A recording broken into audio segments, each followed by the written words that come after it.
On an autumn day in 1927, a once quiet village in Shanxi province was teeming with activity as night fell. The Shanxi opera troops were in town.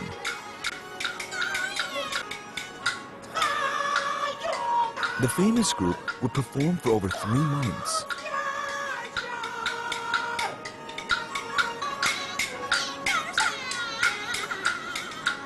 But audiences had no idea that the shows were a cover for something more sinister.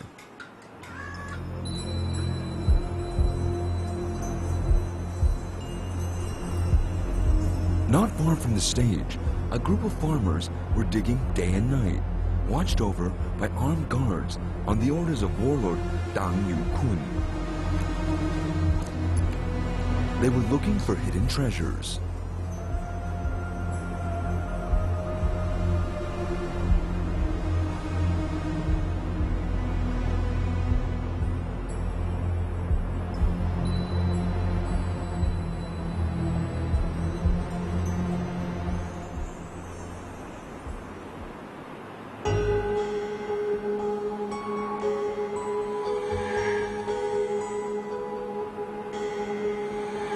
The village chief was a cruel man named Yang Wangsheng.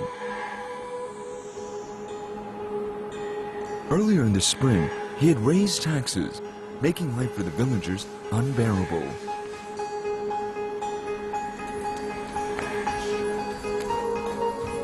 They decided to sue him, and word spread that someone was out to kill him.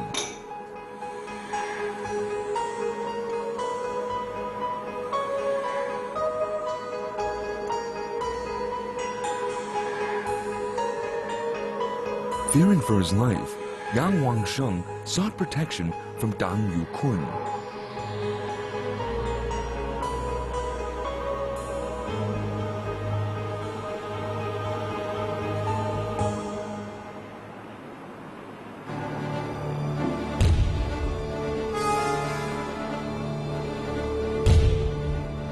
The Republic of China was a nation of competing warlords. Dang Yukun was one of them.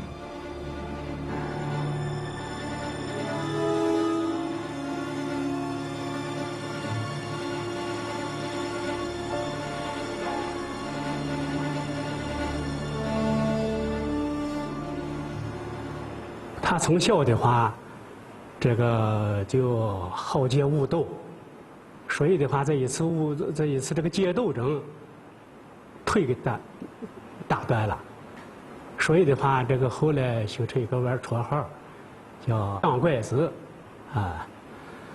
他后来这个从军以后，在国家的部下当兵。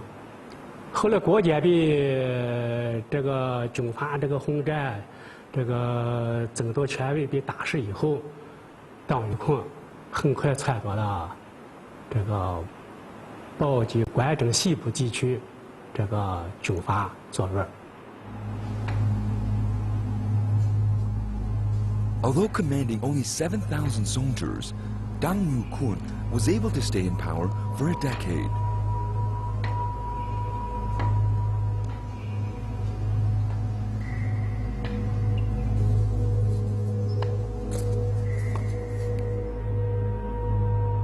The embattled village chief Yang Wangsheng knew Dang Yukun had a taste for antiques, especially bronze wares.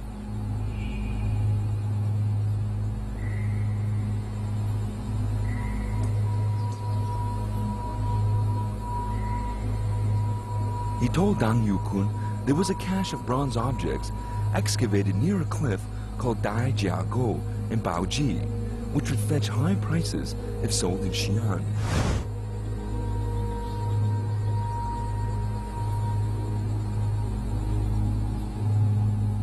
Dang Yukun was interested.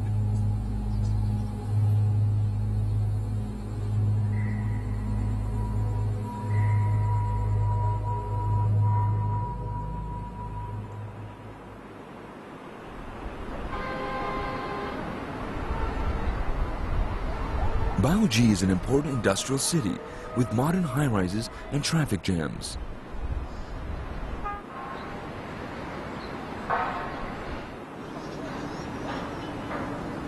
It also has China's largest living bronze museum.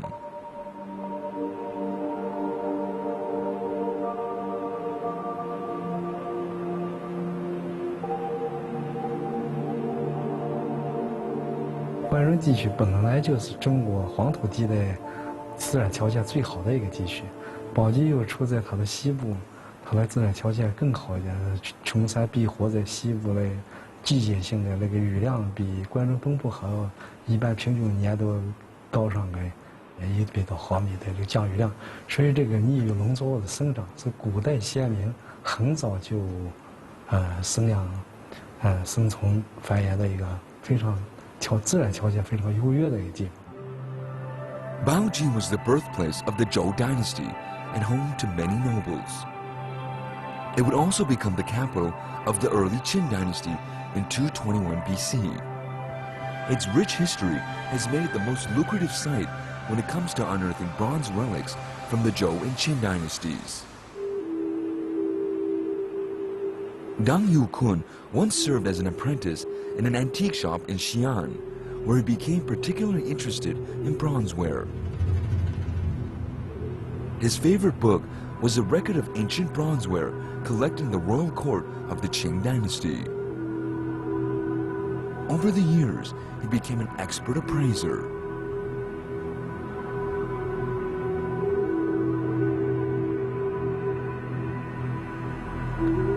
Dang Yukun ruled the region by force, but had a deep appreciation for ancient relics.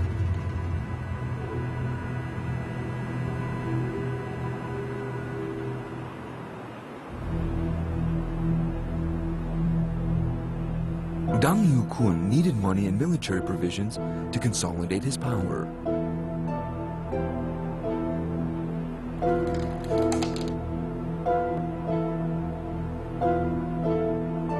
Once, Dang Yukun gave several antiques that he had plundered to another warlord as a gift, who returned the favor with weapons.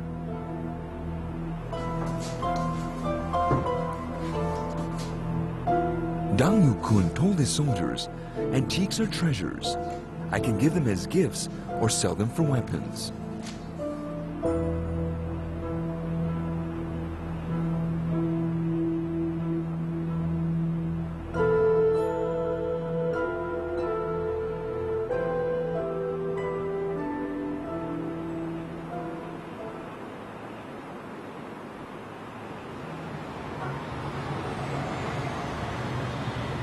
This is Jintai district in the Baoji government seat. In ancient times, it was called Chancang, an area that has been settled since the Neolithic era.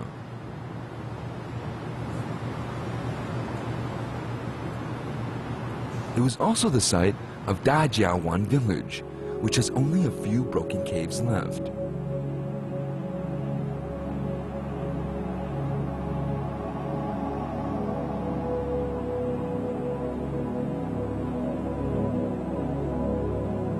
Those digging for treasure in Dajiago lived here.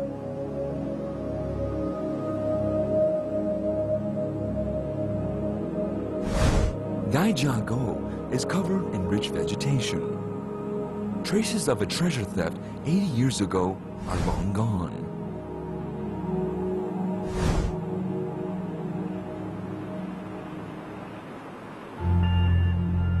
It was during that time Yang Wangsheng had taken Dang Yukun to Dajiago, an area with bare slopes and broken cliff walls. Yang Wangsheng told him that after the rainy season, wind and erosion would expose countless relics.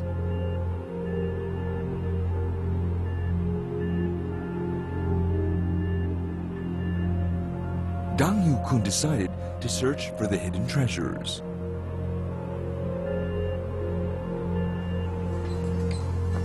He organized a team of peasants who would plunder any discovered treasure. They were to be supervised by his soldiers. The plundering ring had its headquarters at Yang Wangsheng's home.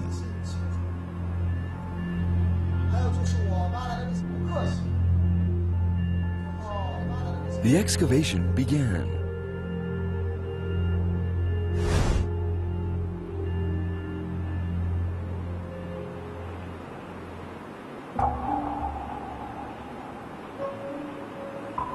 Dong's team of diggers had no experience in archaeology.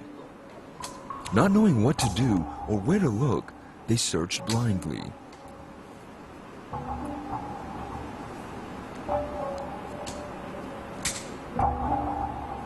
In the beginning, Dang Yu-kun kept the excavation a secret by distracting the villagers with 3 months of opera performances.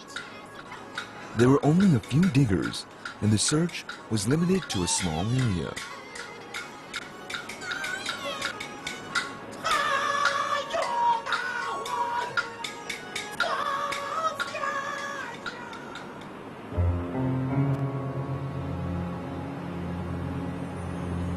Diggers would often desert their post, resulting in only a few antiques being unearthed. So Dang Yu-kun used more peasants over an expanded area. Anyone who was strong enough, regardless of gender or age, was forced to dig.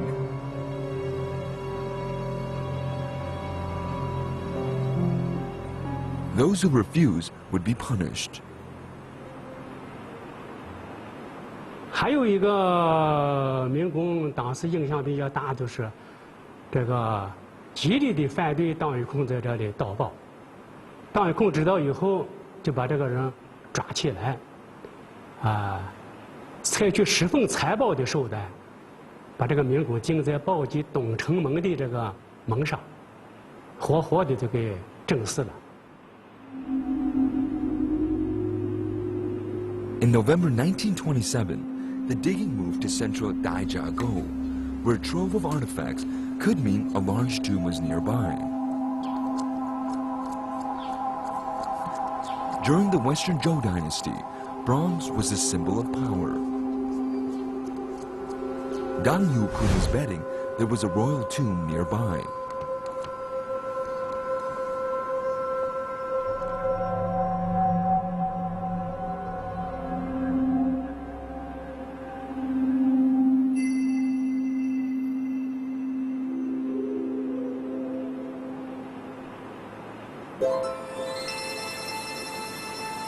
One evening, diggers found a large bronze object with 3 circular holes. Over 1 meter in length and rectangular in shape, it looked like the small table commonly placed on heated brick beds in northern China. "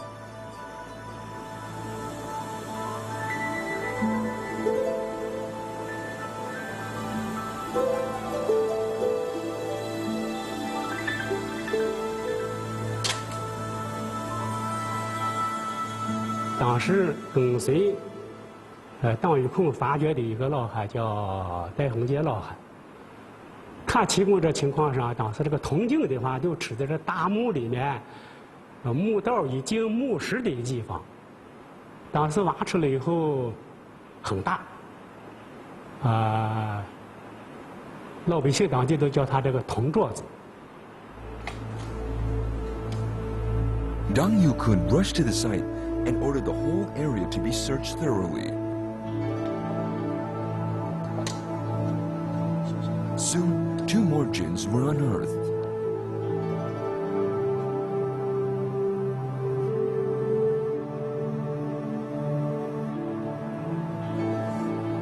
This bronze table, with engravings on its surface, was hollow at the bottom. Before Dang's excavation, only 1 jin had been discovered.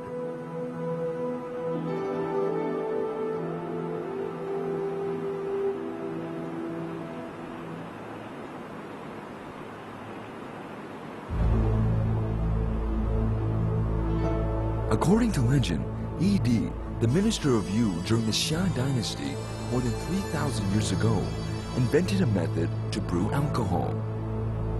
During the early Western Zhou dynasty, people had come to the conclusion that the earlier Xia and Shang dynasty had collapsed due to its decadence.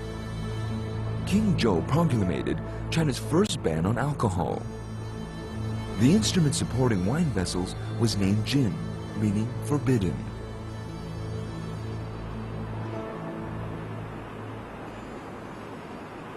后代的人就是出土了以后，是搞文物的专家们要对这些警铃，他大概查到了文献上认为说是这个，像义理上说是这个镜是放酒具的这个案子，所以他上一想，这应该叫镜，大概就是这么叫起来的，啊。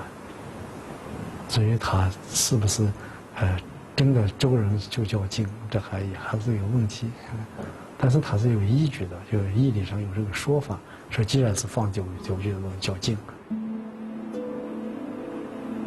Dang Yukun's biggest jin was 1.4 meters long.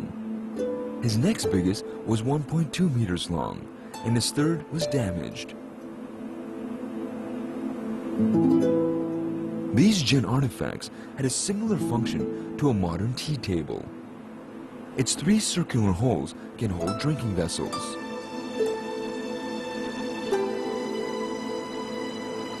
The jin gradually evolved from their role in sacrificial rituals to everyday use by the royalty.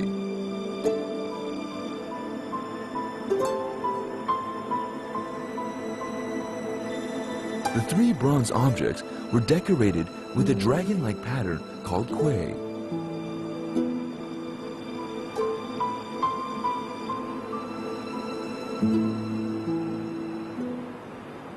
The 在亚来地区公尺头铜镜是4件，一件就是1901年，农民在耕地的时候发现了13件铜镜，其中都有铜镜，这一批器物主要铜镜，当时陕西的巡抚段芳知道这个消息以后，很快来到了宝鸡，把这个据为己有。这个段芳死了以后，这铜镜的话，由他的家人收藏。后来家境衰败，这个生活拮据，他就把这东西卖给国外了，现在收藏在美国大都会博物馆。That gem is small, less than 90 centimeters in length, and it doesn't have circular holes.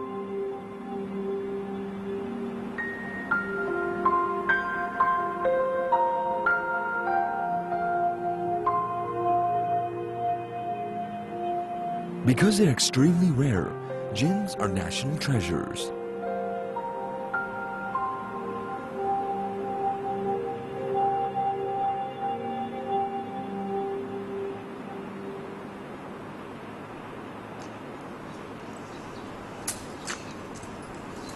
Dang Yukun was overjoyed with the thought of the fortune these relics would bring. Overcome with greed, he sent more peasants into the valley.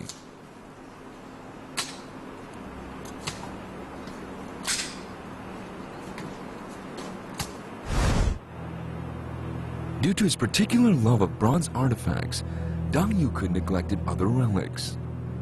Shards of Western Zhou Dynasty pottery littered the excavation site, causing great damage to China's antiquity. And he only accepted bronze objects in good condition, discarding all else, including one jin that was only slightly damaged. It has now been lost.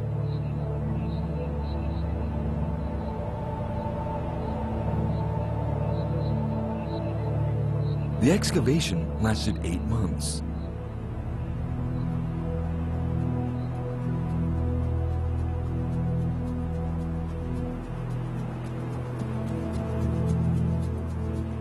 实际可能没有这么多数字，我们估计也在700多件以上。最后我们调查的时候，凡是有资料记载、有图录、有拓片具体能对在一块儿的大概是173件在亚湾这个地方总共这资料有据可查的186件，其实当一块儿倒觉得是173件。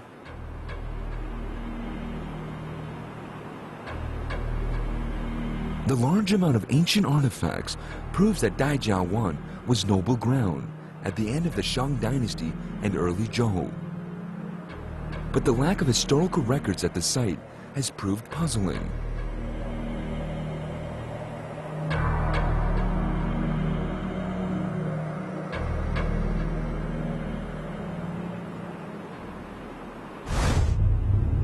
The excavated treasures were temporarily stored in Yang Wangshang's home. But Dang Yukun grew worried as more and more treasures were discovered.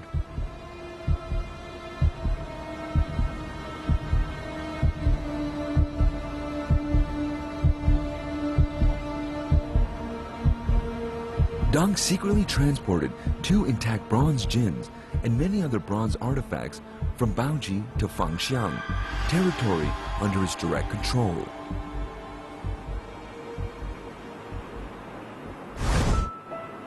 Built in the late Ming and early Qing dynasty, the Zhou family court is located at number 16 Tongwen Lane in Fangxiang County. This was Dang Yukun's headquarters. The mansion had hundreds of rooms. Even today, 15 buildings and 2 courtyards from the compound have survived.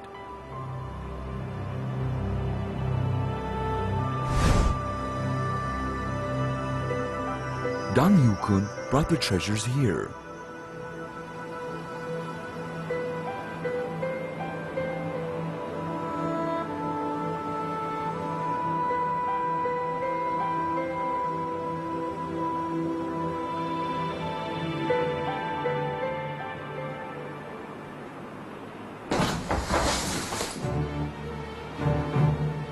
Greed is ingrained in human nature, as Dang Yukun would soon learn.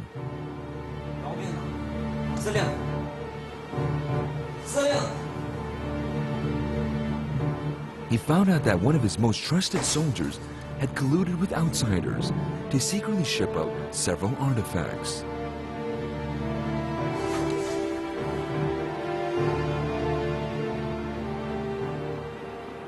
Dang Yukun有2个老婆，一个大老婆，那不叫啥，一个小老婆叫，他外号叫小皮鞋，小皮了小皮鞋。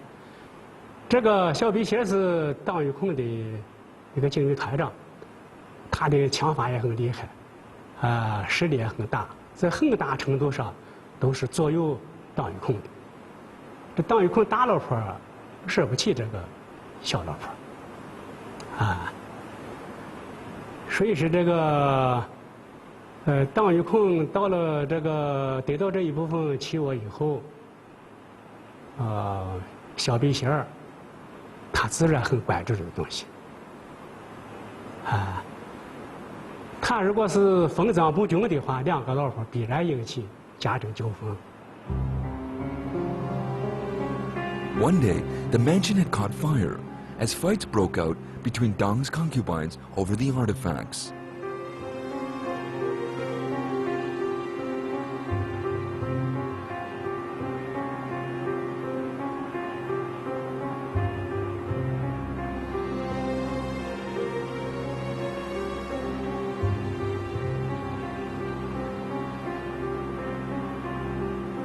Dang Yukun feared for his treasures, so had them hidden in a secret place.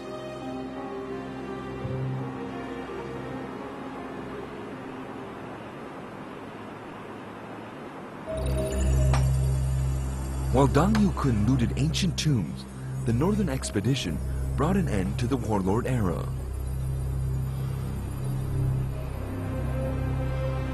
He never expected that his time on Earth would soon end. But what was to happen to his vast ancient collection?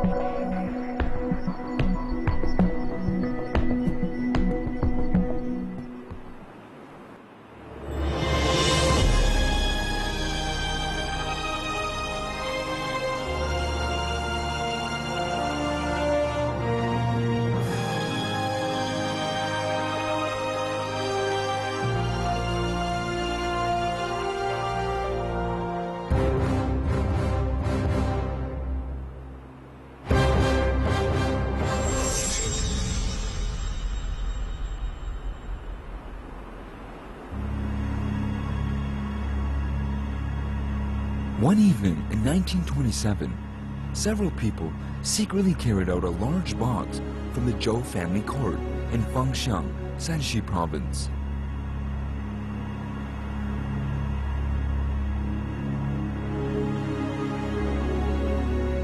The owner was Dang Yukun, a local warlord, who was secretly hiding his looted artifacts.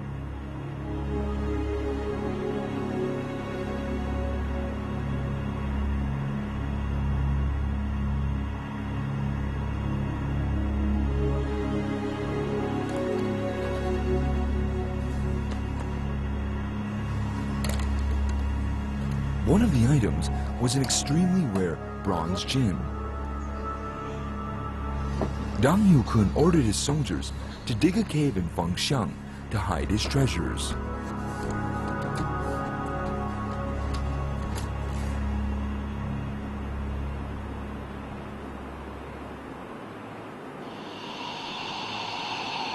From 1927 to 1928, Dang Yukun had ruthlessly robbed tombs in Daijiaogou and Baoji, unearthing many bronze artifacts from the Western Zhou dynasty, including 3 bronze jins.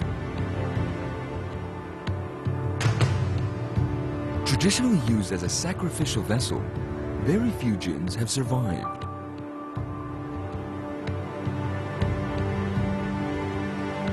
Dang Yukun hid the larger of the 2 jins he had looted, not knowing that his life would shortly end.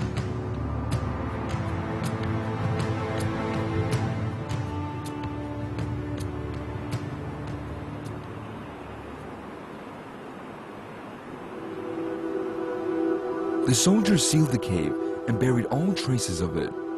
Well hidden, the treasures would remain a secret for years to come.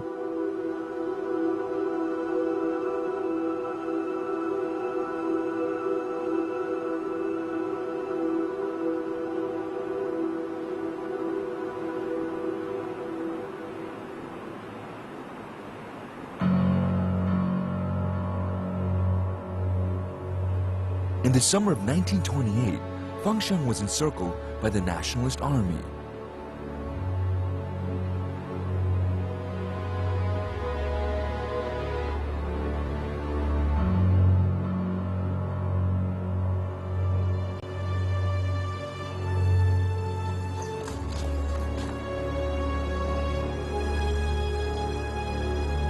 Besides the safety of his treasures, Dang Yukun also feared for his life.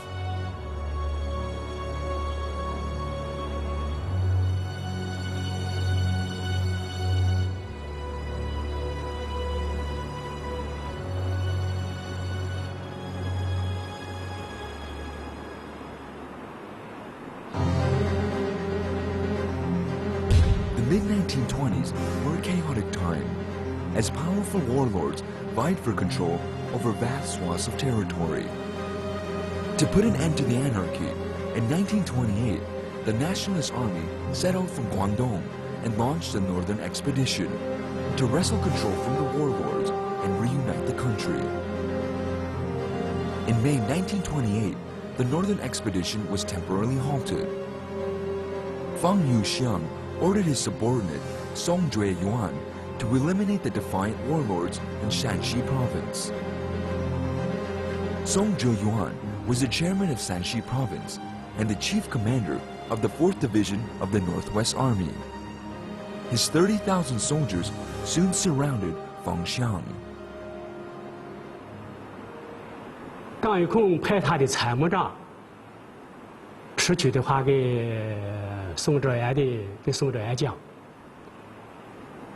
他是在撒谎，他说张玉孔已经不在城里了，张玉孔外出了，问我的话也被转移了。宋哲元听了以后很生气，说既然你把问我都转移了，还有什么资格来求活？从这开始，冯哲元的话，宋哲元的话，他是乘着这一批张玉孔盗宝的期望来的。 Underestimating the difficulty of capturing Fangxiang, Song Jue-yuan's army failed to take the city within 3 months. Although Dang Yukun had only 7,000 soldiers, Fangxiang was easy to defend. Feng Yuxiang sent 30,000 more soldiers under the command of Zhang Weishi.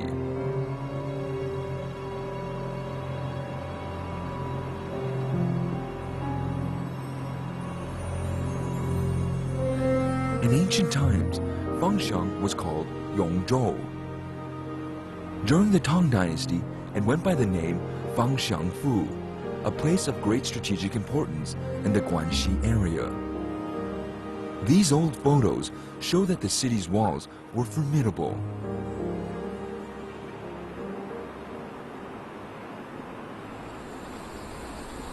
A small section of the ancient walls have survived to today. Although partially in ruins, its original state can still be seen. Built in the late Tang Dynasty, it stretches 6.1 kilometers in length. These solid walls were Dang Yukun's last line of defense against Song Zheyuan.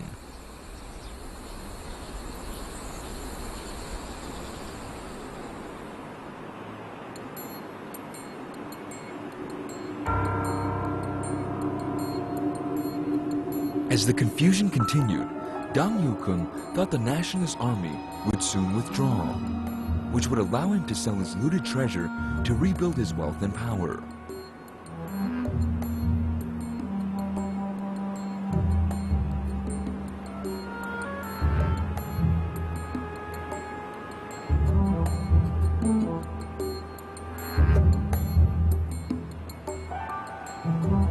Zhang Weishi was the chief commander of the 6th Division of the Northwest Army. He and Song Zheyuan had carefully studied a map of their next target, Fengxiang.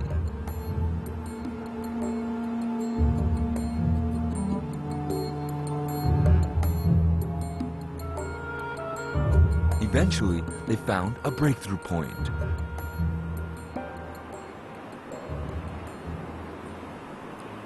Just outside of Fengxiang's east gate is the beautiful East Lake Park.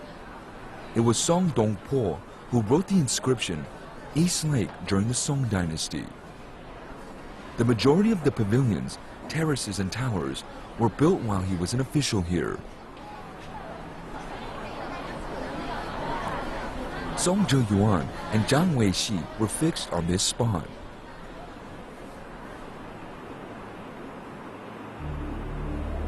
In the summer of 1928, a group of soldiers arrived near East Lake.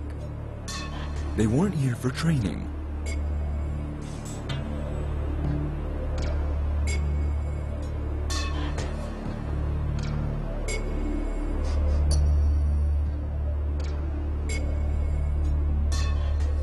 Instead, they were secretly digging a tunnel 200 meters from the East City Wall during the night.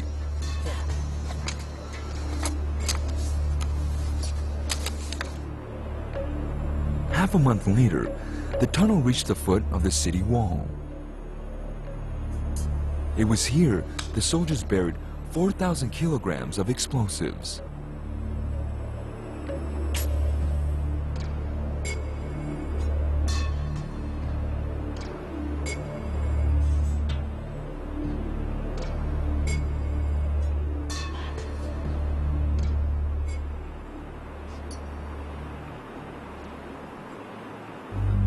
September 3rd started out as an ordinary day for Dang Yukun.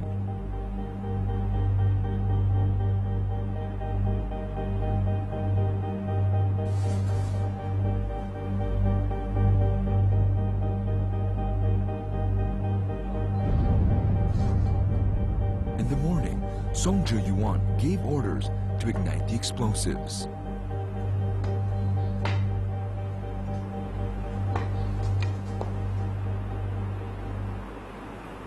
The explosion opened a huge gap, allowing nationalist troops to pour into Fengxiang. Dang Yukun's troops were caught totally off guard. The fighting ended just 2 hours later.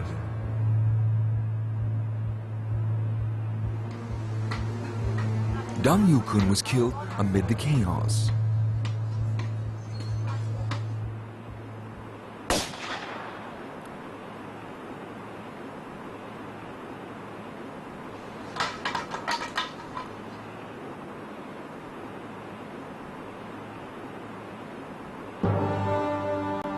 This infamous tomb robber had earned eternal infamy.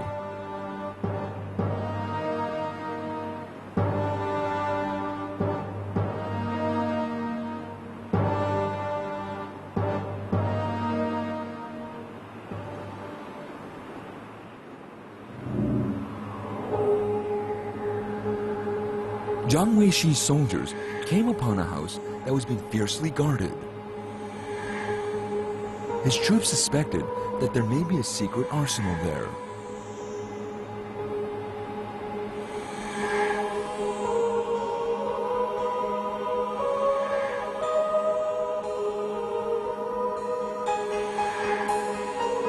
Deep inside the building, the soldiers were surprised to discover silver, gold, and bronze objects in large crates.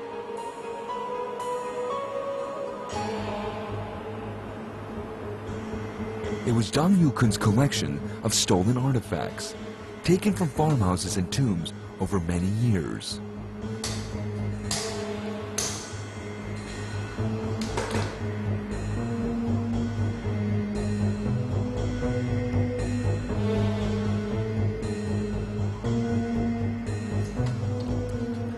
One large box attracted particular attention.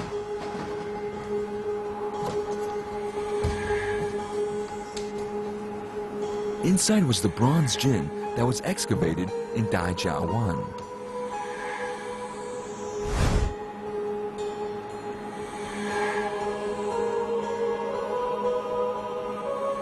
The soldiers had no idea of its value.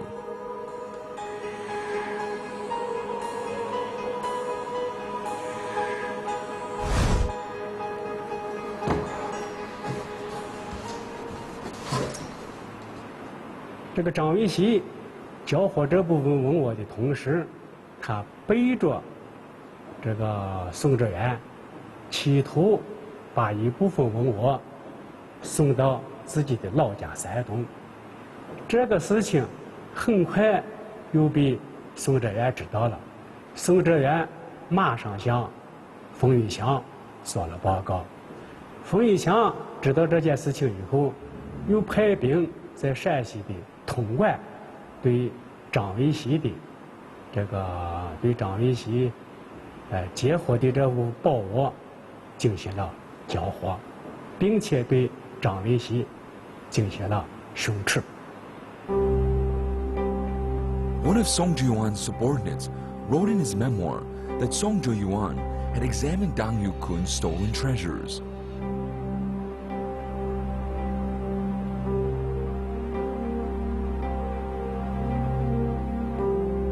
High-ranking officers came to see them one by one, being stunned by their beauty.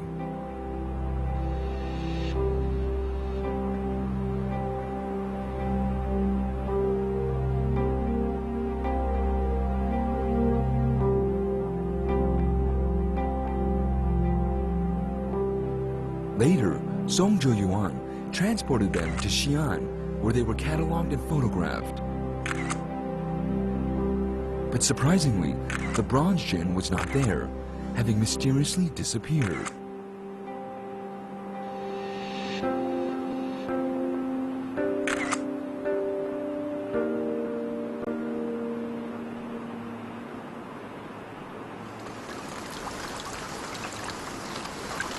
It was a chaotic time, with the disappearance of the bronze artifacts soon becoming a controversial mystery.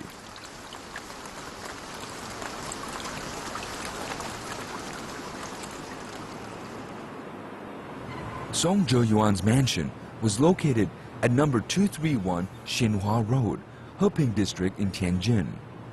Today, it functions as a hotel.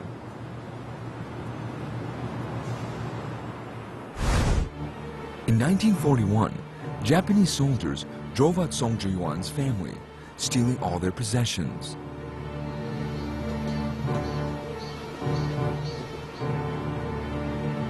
Since 1931, when it invaded China's northeast, Japan was continuing with its brutal attempt to conquer the entire country.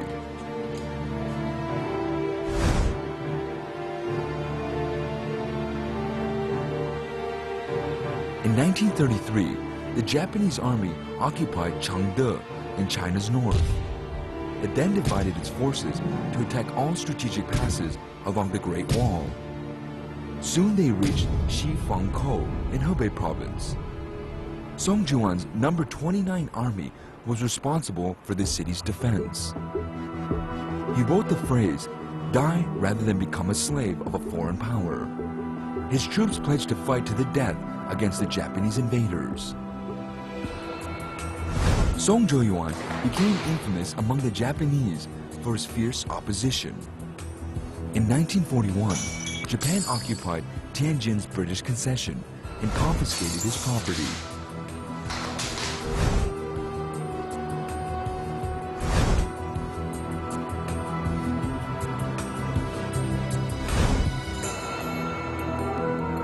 During the war, Japanese troops plundered Chinese cultural relics and shipped them back to Japan, including Song Jiuyuan's prize collection.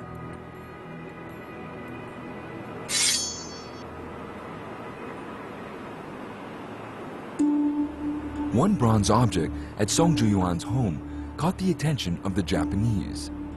They were planning to ship it to Japan.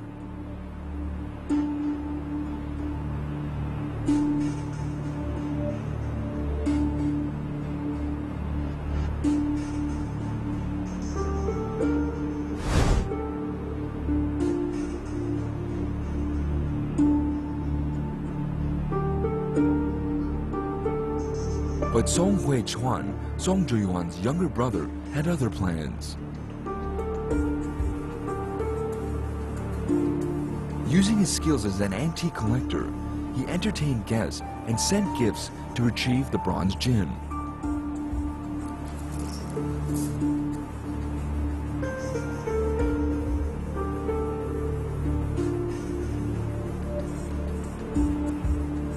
Luckily, the Japanese had no idea of its true value due to the jin's unusual shape.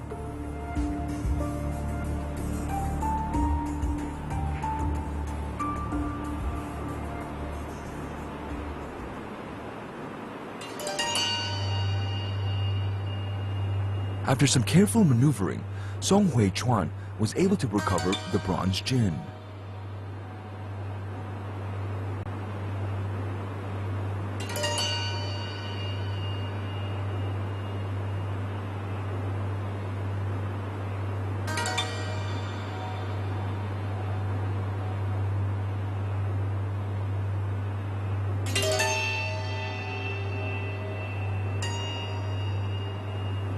But Song Huichuan feared that the jin would be stolen. Being a large and heavy object, the artifact was difficult to hide or transport. He thought of burying it, but was afraid of being seen.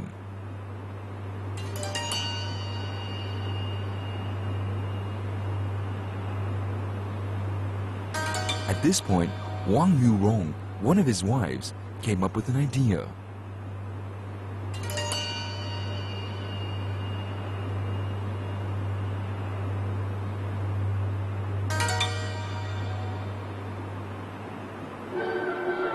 Song's house was on Nanjing Road in Tianjin. For many years, a big wooden box sat in a corridor by the gate. Because it was used to hold cooking briquettes, no one would ever suspect it was carrying a priceless artifact.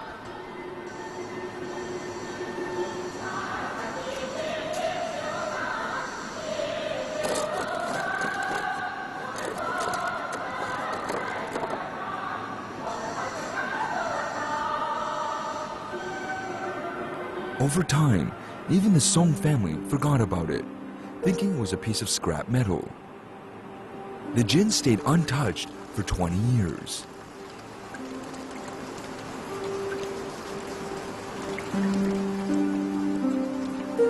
According to Song Huichuan's nephew, Song's daughter once broke off a corner of the jin and sold it to a scrapyard for 5 renminbi.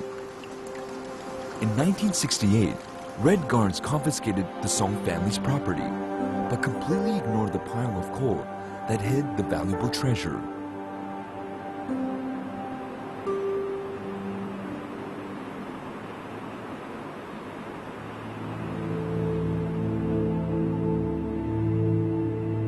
Over 100 Grade A national treasures are on display in the Treasures Hall at the Tianjin Museum.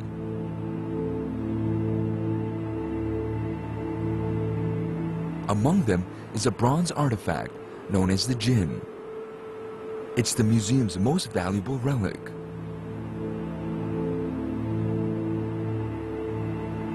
It should be holding 3 wine vessels, but they were lost.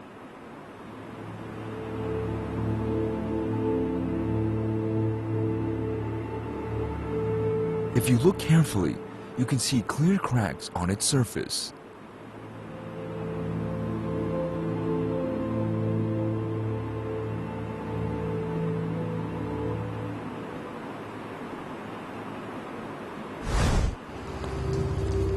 In 1968, officials in Tianjin received some broken bronze pieces, which were parts of the Jin.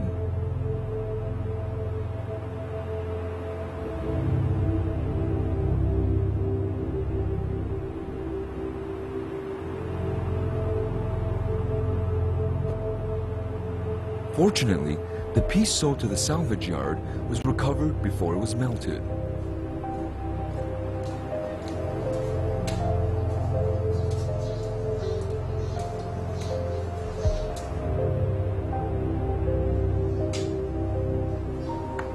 In 1972, experts at the National Museum of China restored the Jin to its original shape.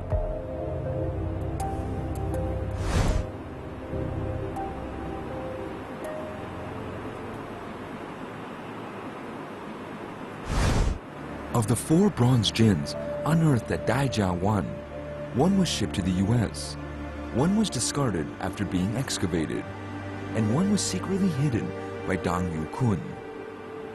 The 4th was taken to Tianjin by Song Zheyuan, making it China's sole surviving Jin's bronze piece from the Western Zhou dynasty.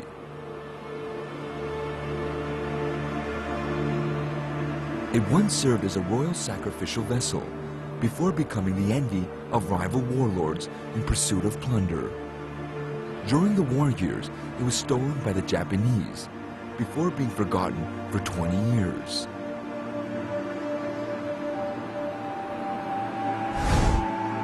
Today, there are 2 Jins for the public to see.